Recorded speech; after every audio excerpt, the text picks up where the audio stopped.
Terraria has a few secret seeds that not all people know. Today I will tell you some of the secret seeds and a little bit about each of them. This is part 1 of 2 parts.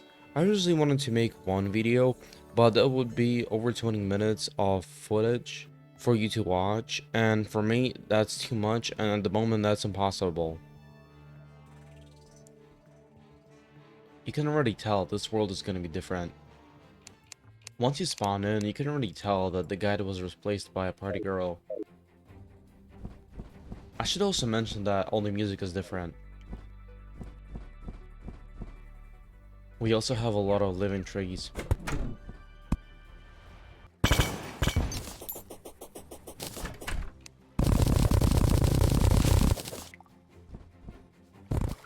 Flying islands now generate a fountain. However, there is no change to the loot. I also forgot to mention that this world spawns both Crimson and Corruption.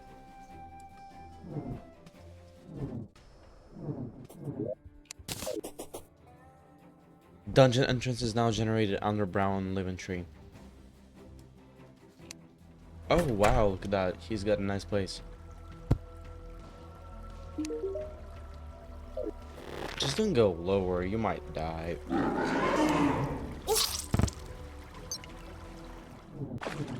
One ocean looks normal, but the other one's got a big cave in it. Damn, it goes really deep.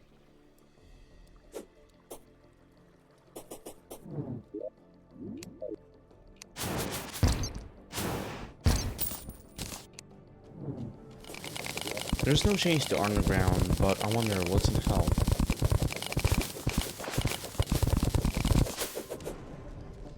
Wait, so there's just lava?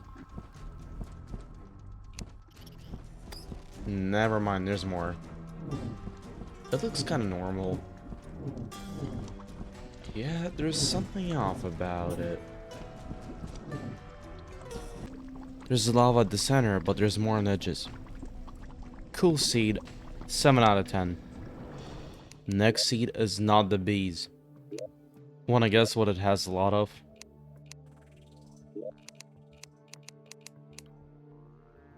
Once you spawn in, there's no guide once again. Now we have a merchant. And a lot of honey. Also, you spawn in the jungle. You see larvae everywhere. Like, absolutely everywhere you go. The desert too. I can tell we're gonna see a lot in the dungeon. Yup.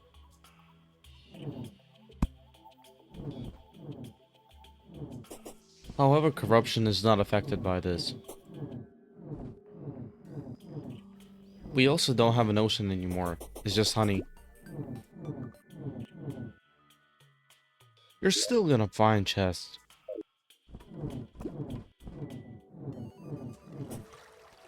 You can also expect average loot from flying islands. Walking this honey is just a nightmare. However, mining down, oof, there's nothing worse than that.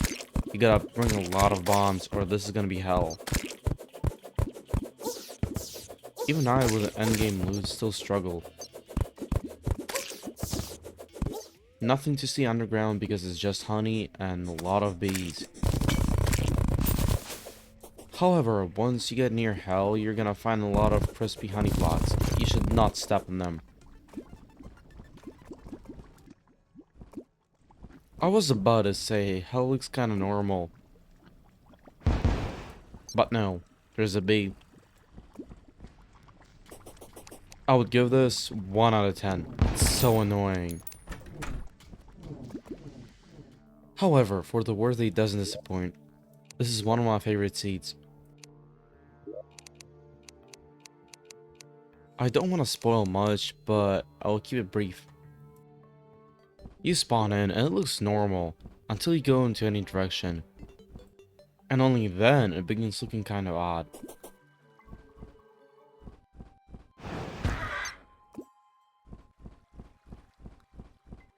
You can already tell the Eater of Souls are bigger. A lot bigger.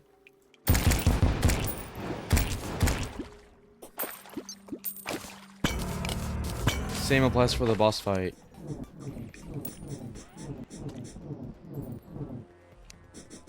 Just look at that size.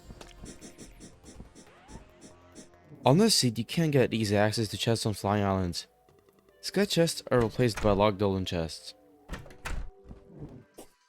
The dungeon is also a different color. On this seed, you're also gonna find underwater cave.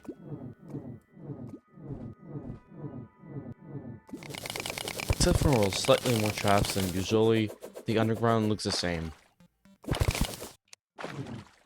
However, in Hell, all structures are made out of hellstone, and that deals a lot of damage. Really fun with a moderate challenge. 9 out of 10. Out all the game seeds, this is the brightest and flashiest one of all. As soon as you spawn on the beach, and you can go down and find a massive underwater cave. Almost forgot to mention, as soon as you spawn in, Party Girl, Princess, and the Steampunker with the guide also spawn in. Also, there's a pet. I just love how all the trees have different designs. The dungeon also has a unique color. The amount of living trees is just insane. Any artifact or weapon you find is gonna have the best reforge on it. For example, if you find an accessory, it's gonna have plus 4% of any stat. For example, like here, or here, or even here. Pyramids should not be disregarded. They have a lot of good stuff. Wow, that's a good spot. Underground is so default that I shouldn't even mention it. And hell looks normal. This is a solid 8 out of 10. Really nice map. Subscribe not to miss part 2. And see you on the next one.